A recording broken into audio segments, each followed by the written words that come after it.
I'm Judy von Bucher, and we've had a fund at the Community Foundation for over 30 years.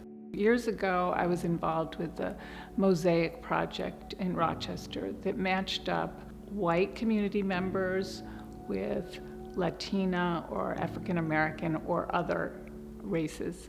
And I actually became quite good friends with my partner.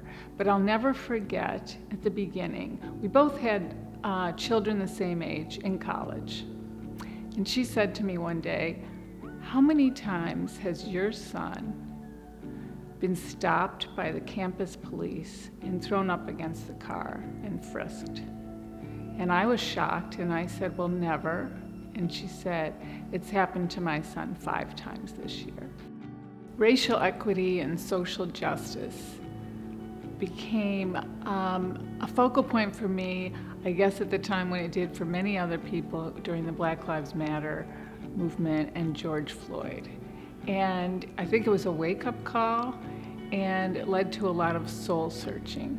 But it goes beyond that for me and applies to many communities, Native American communities and Latinx and people who are persecuted for any number of reasons. So I'm interested in the broad scope of social justice.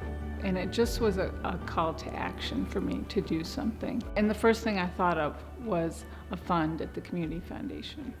When they established the Broad Field of Interest Fund for Racial Equity and Social Justice, I thought this is where I want to put my funds, because I trust implicitly that the foundation will do the due diligence and the strategic thinking to address the problem the best way we can in this community. You know, I always respect that other people have other things they may be interested in, and there's plenty of worthy causes in Rochester region right now.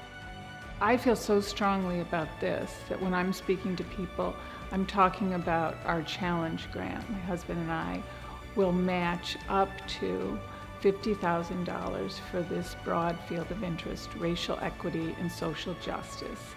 And we're actually dividing it $25,000 for current needs that are happening right now in the community, and $25,000 will go into a permanent fund that will grow and grow and grow over many years. To me, it's very simply that the health of a community depends on the health and well-being of all the members of the community, not just a few.